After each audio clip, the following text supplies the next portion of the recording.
Hi, I'm Laura Mize, pediatric speech language pathologist, and welcome to TeachMeToTalk.com's Therapy Tip of the Week.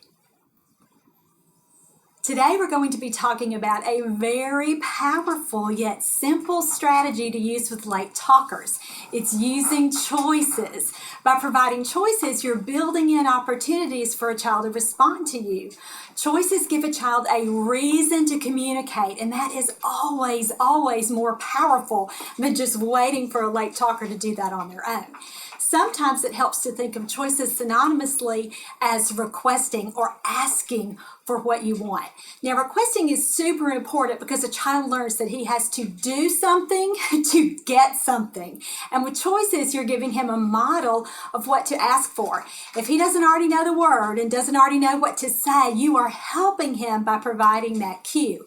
More importantly, choices actually give very young children the illusion of control. And again, that's always a really powerful motivator for young children.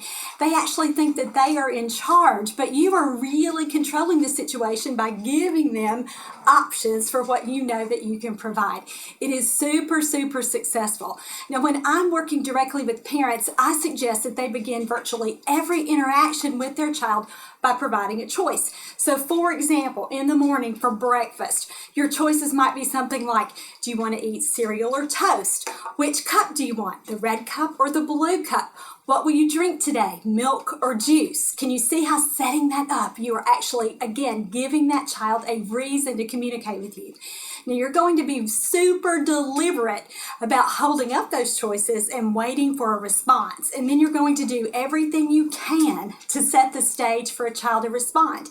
Now, you'll be doing that by three important ways: with your body language, your facial expressions, and most importantly, your voice. So let me show you how I do this during play with this great toy that I just found. Now, I got this at Walmart, but I checked and it is on Amazon, although it's pricier on Amazon. But it is in Walmart stores and certainly on their website. Now, I love this toy because the choices are built right in. You've got a ball or a car.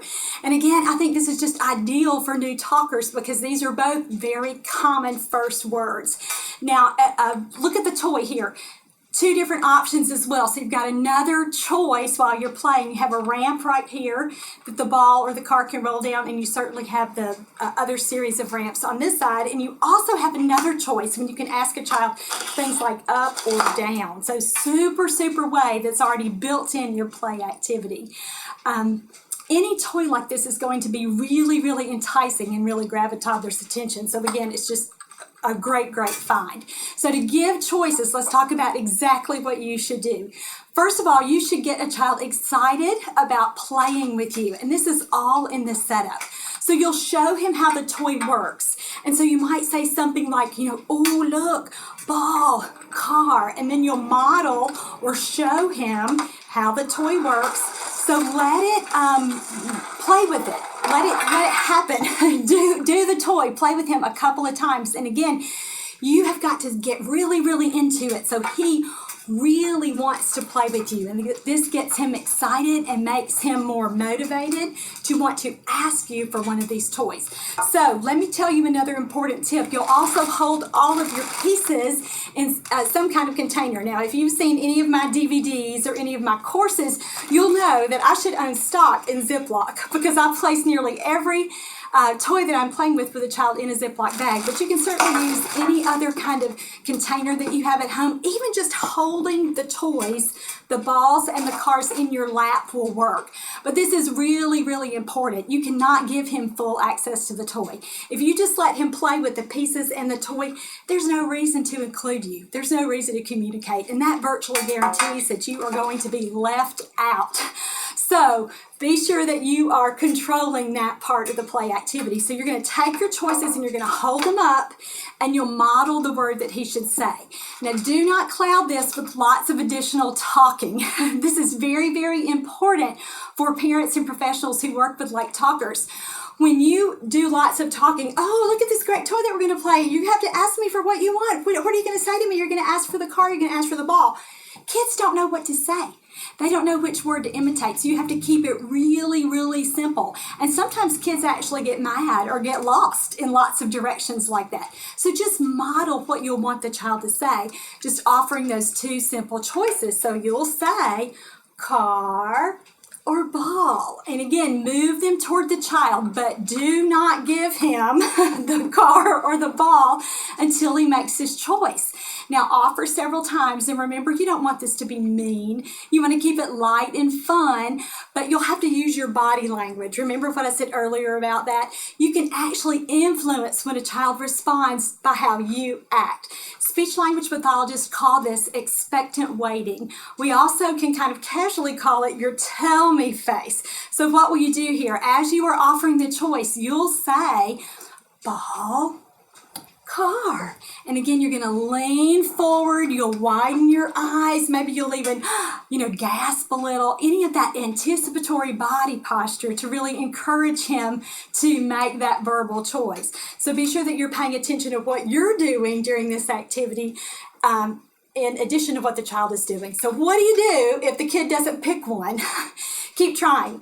Offer the choice 3 to 5 times and give him a chance to respond. If he doesn't say anything by that point, make it a little easier. Maybe offer another default word that he can say, like please or more, but keep trying. Now, if you feel like you were losing him, or if he gets mad, go ahead and give it to him anyway, but then just take it back after one round. So you wouldn't give him all 6, 3 cards and 3 balls. You would just give him one opportunity with the ball. As soon as it gets to the bottom, take it back, keep your control, and start again with your choices.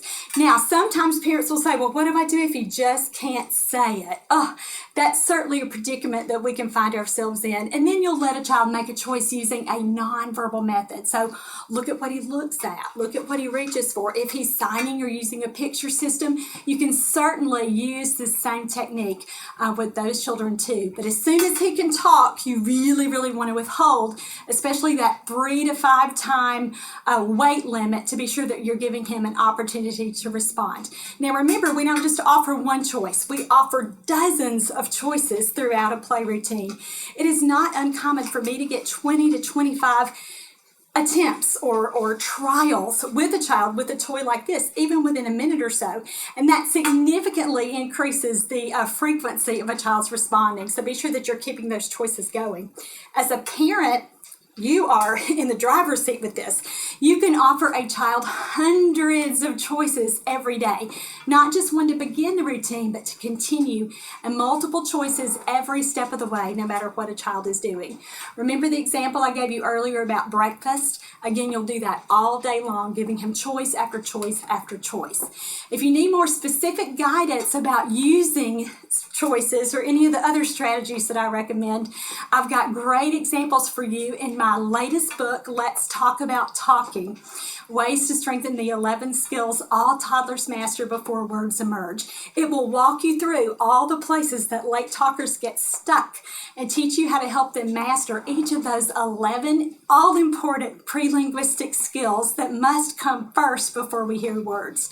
Now, do not let that term pre-linguistic skills intimidate you. All that means is before words. Parents of late talkers sometimes don't even know that they should be worried about anything beyond, or certainly before, a kid begins to talk. But it's really up to us as pediatric speech language pathologists and other early intervention professionals to explain the importance of those skills to parents, and to explain that it's not realistic that a child should be talking yet when all of these other pieces are missing. Now here's a hint. Weaknesses in any one of those 11 areas can cause a language delay. And if a kid has a weakness in several of those areas, a language delay is virtually guaranteed. So if you are a therapist or a parent of a late talker, I know this information in that book is going to help you. I'm already getting tons of emails every day from parents and therapists who say to me things like, this is a real game changer for us. I didn't know that we should be worried about anything beyond him saying words. So again, I know this book is going to help you, and you can get the information about ordering it from the post below and at my website at teachmetotalk.com. So that's all for today. I'm Laura Mize, pediatric speech language pathologist, and thanks so much for joining me for teachmetotalk.com's Therapy Tip of the Week.